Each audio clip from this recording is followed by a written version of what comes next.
Seja bem-vindo ao podcast MG Familiar.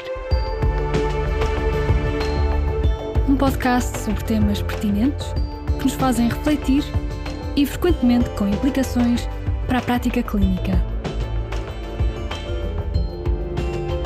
E damos as boas-vindas ao nosso anfitrião, professor Carlos Martins.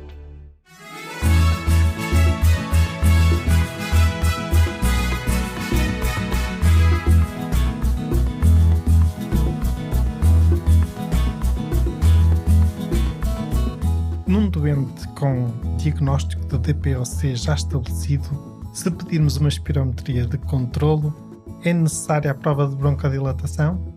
Sim ou não? Caros colegas, este quiz vem a propósito de um webinar que realizamos há poucas semanas no âmbito do nosso curso Lung Academy. No módulo 4 deste curso, falamos sobre a abordagem do doente com DPOC e contamos com a participação do nosso colega médico de família, professor Tiago Maricoto, e o Dr. Miguel Guimarães, nosso colega de pneumologia. Neste episódio do podcast, decidi partilhar convosco 3 ou 4 perguntas que têm sido recorrentes nos nossos webinars quando falamos de DPOC e espirometria. Aqui vai a primeira. Se um doente com DPOC apresentar prova de broncodilatação positiva, esse facto altera o diagnóstico ou pelo menos levanta a hipótese de asma ou associação? E outra colega, nesta mesma linha, fez a seguinte pergunta: se a prova de broncodilatação fosse positiva, o diagnóstico mais provável seria asma? Para responder a estas questões, o Dr. Miguel Guimarães deu-nos a seguinte explicação. Eu acho que o importante é percebermos que há 2 conceitos que são diferentes. Um é o conceito de broncodilatação positiva, e o conceito de broncodilatação positiva é a melhoria no FEV1 ou na FVC, não tem que ser só no FEV1, pode ser na FVC, de 12% em relação àquilo que tinha antes da broncodilatação, sendo que esses 12% têm que corresponder a pelo menos 200 ml. Isso é o que se quer dizer uma prova de broncodilatação positiva. Reversibilidade quer dizer deixar de haver obstrução. Portanto, é eu ter obstrução e deixar de a ter. Portanto, se eu deixo de ter obstrução depois da realização de uma prova de broncodilatação, eu não posso ter DPOC. Porque, por definição, eu tenho que ter na DPOC a tal relação FEV1-FVC após broncodilatação inferior aos 70%. Portanto, se eu tenho um doente obstruído, lhe faço uma prova de broncodilatação e ele deixa de ter obstrução, eu não posso ter o critério diagnóstico de DPOC. Acontece, e penso que a dúvida que se levantava e que é muito pertinente e que acontece na prática clínica é que o ter uma broncodilatação positiva não é igual à asma. Há muitos doentes com DPOC que têm provas de broncodilatação positiva. Isso está muito bem estudado, nomeadamente nos ensaios clínicos, e que pode variar ao longo do tempo. Ou seja, um doente com DPOC hoje pode ter uma prova de broncodilatação positiva e para a semana já não tem, e depois na outra avaliação volta a ter. Portanto, o ter uma broncodilatação positiva não é igual à asma. Só é igual à asma se deixar de haver obstrução simultaneamente. O que podemos, e tem a ver um bocadinho com aquela questão que vinha a seguir também, então isso quer dizer que existe asma e DPOC? Também não necessariamente. Há, no entanto, critérios que têm a ver com a magnitude da broncodilatação. Se é frequente os doentes com DPOC poderem ter uma broncodilatação positiva, portanto a tal melhoria dos 12% e 200 ml, já é raro um doente com uma DPOC que exclusivamente tenha DPOC ter uma melhoria acima dos 15% ou dos 400 ml. Portanto, aí já começa a ser mais difícil que seja só um doente com DPOC e muitas vezes é um dos critérios utilizados para que possa existir a sobreposição da asma e DPOC. Mas nunca sem esquecer realmente a clínica. E a clínica da asma tipicamente começa numa idade mais jovem, tem outras manifestações alérgicas, de rinite, etc. E enquanto que a DPOC está muito mais associada ao consumo de tabaco ou à exposição repetida a determinados elementos ambientais que levam em idades ligeiramente mais tardias ou habitualmente mais tardias ao desenvolvimento da doença. E há muitos doentes em que nós temos realmente muita dificuldade em que não conseguimos distinguir uma ou da outra, nomeadamente, por exemplo, nos doentes, que acontece muito, em particular mulheres na faixa dos 50, 60 anos, que nunca fumaram, mas que têm história de asma desde longa data, de asmas muitas vezes mal controladas, e que evoluem para obstruções mais fixas que, do ponto de vista de espirometria, são exatamente iguais a uma DPOC. Portanto, o diagnóstico de DPOC ou de asma É um diagnóstico que tem que ser validado pela espirometria, mas que é um diagnóstico que não deixa de ser clínico. Desta explicação, reforço a relevância de sabermos diferenciar estes dois conceitos, a prova de broncodilatação positiva e, por outro lado, o conceito de reversibilidade. São duas coisas diferentes, o que pode implicar conclusões diferentes no momento em que avaliamos os resultados da espirometria. Vamos a outra pergunta. Para realizar a espirometria, o doente faz os seus inaladores como habitualmente, a sua terapêutica inalatória, ou deve suspendê-la antes desse exame? Isso é outra questão importante. Eu começava antes, que é o doente que vai fazer a espirometria diagnóstica. Aí, claramente, devíamos suspender a terapêutica. Ou seja, o doente muitas vezes vem ao nosso consultório, tem queixas, tem até broncoespasmo e, portanto, temos que o medicar, não é?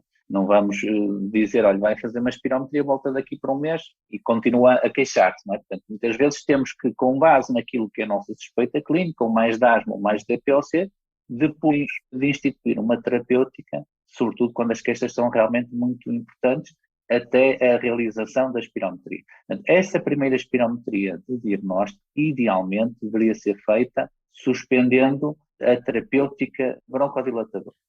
E, nesse caso, com que antecedência deve ser efetuada essa suspensão? A suspensão depende muito dos fármacos que estamos a utilizar e da sua duração de ação. Uma regra mais ou menos empírica ou prática, se assim quiserem, é suspender pelo menos uma vez e meia aquilo que é o tempo de duração da ação de um fármaco. Portanto, se um fármaco dura 24 horas, nós idealmente deveríamos suspendê-lo pelo menos 36 horas para ter a garantia que não há grande efeito farmacológico ainda ativo. Quando vamos fazer o tal doente que está sob terapêutica e nós queremos saber como é que ele está, idealmente aí não devemos suspender. Agora, o que acontece é, se nós não suspendemos e depois ele está obstruído, nós podemos fazer ou não a broncodilatação, como há bocado se dizia, e que eu diria que, por regra, assim que ganhamos mais qualquer coisa, nomeadamente saber se está a ser eficaz ou se ele está a fazer. Ora, o risco aí que temos é que podemos estar a fazer excesso de medicação. Isso tem que ser ponderado caso a caso, porque se for um indivíduo que tenha algum grau de arritmia concomitante, por exemplo, não é? Poderemos correr algum risco excessivo ao fazer um excesso de broncodilatação se ele tiver feito o seu inalador pouco tempo antes da espirometria. Mas são situações ainda assim raras. As doses que nós utilizamos de fármacos broncodilatadores são habitualmente bastante abaixo daquilo que é a dose tóxica. Portanto, as doses que são aprovadas para uso comercial são doses que, se nós fizéssemos o dobro ou o triplo da dose, ainda estamos muitas vezes dentro do patamar de segurança, não temos benefício, não é? Portanto, não há, a partir de grande risco, num indivíduo que está sob a sua terapêutica broncodilatadora, de fazer uma prova de broncodilatação. E, caros colegas, vamos então à pergunta do nosso quiz. Essa pergunta que falta. Num doente com diagnóstico de POC já estabelecido, se pedirmos uma espirometria de controlo, é necessária a prova de broncodilatação? Vamos ouvir a resposta do Dr. Miguel Guimarães. É uma excelente pergunta. A minha resposta é assim, podemos ficar aqui amanhã toda a discutir. Eu diria que sim. Porquê? Porque o que é que nós verificamos? Muitos doentes, mesmo estando sob terapêutica broncodilatadora, quando lhe fazemos uma prova de broncodilatação, às vezes até é positiva, o que é um contrassenso. Quer dizer, um doente com DPOC, que já de si não devia ter uma broncodilatação positiva, não é? Que está a fazer um broncodilatador e, portanto, ainda menos devia ter. E que nós lhe vamos dar um broncodilatador e que ele melhora, parece que nada disto bate certo. Em relação a este resultado da broncodilatação, eu acho que pode ser útil, nomeadamente para detectar ou indivíduos que não estão a fazer a medicação, e quando eu digo que não estão, não é porque eles não a façam, é porque muitas vezes não a conseguem fazer ou não estão a utilizar uma técnica correta. Portanto, se eu tenho um indivíduo com DPOC que está medicado com broncodilatadores e que vai fazer uma espirometria com prova de broncodilatação e ela é positiva, significa que aquela terapêutica não está a ser eficaz. Eu tenho que perceber porquê. Não está a ser eficaz porque ele nem sequer a comprou, porque ele a comprou mas está a utilizá-la mal, porque só usa de vez em quando e, portanto, pode ser uma informação que me é pertinente para depois intervir no doente. E pode ainda acontecer, e eu acho que isso ajuda a responder a esta questão que ainda está aqui colocada, pode acontecer também que nós não temos todos a mesma resposta, e os doentes também não, seja os beta-2 agonistas, seja os anticolinérgicos, ou seja, quer o número de receptores, quer a resposta não é igual em todas as pessoas. E nem todos os doentes com DPOC respondem igualmente às mesmas moléculas, seja em termos de classe, seja em termos de molécula. O Tiago mostrou, nós temos uma data de beta-2 agonistas, temos uma data de anticolinérgicos, que são semelhantes e têm um efeito semelhante, mas o ser semelhante não quer dizer que sejam iguais. E, portanto, se um doente com um determinado broncodilatador diz que não está bem, eu lhe faço uma prova de broncodilatação que é claramente positiva com o mesmo tipo de agente, portanto, beta-2 ou anticolinérgico, significa que ele não está a responder àquela terapêutica e será uma boa alternativa para eu mudar a terapêutica. Portanto, de uma forma resumida, eu acho que há sempre um benefício, mesmo doente sob terapêutica, podemos acrescentar alguma coisa em termos de interpretação com a broncodilatação. Então, a resposta ao nosso quiz seria sim, conforme a explicação que acabamos de ouvir do Dr. Miguel Guimarães. Caros colegas, juntamente com este episódio, partilhamos o link de acesso ao vídeo integral deste webinar. E também podem fazer download dos slides, nesse mesmo link, dos slides que foram apresentados pelos nossos formadores e que contêm quadros de resumo e algoritmos das guidelines de abordagem da DPOC muito pertinentes para a nossa prática clínica. E nesta altura temos inscrições abertas para vários cursos. Também partilho juntamente com este episódio os links desses cursos. Saliento o curso de investigação deste ano, nosso curso Health Research 2022.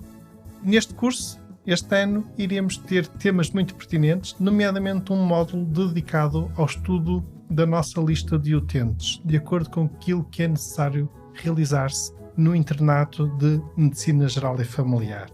Como sempre, foi um prazer estar convosco. Muito obrigado pela vossa companhia, muito obrigado por nos ouvirem. Até ao próximo episódio.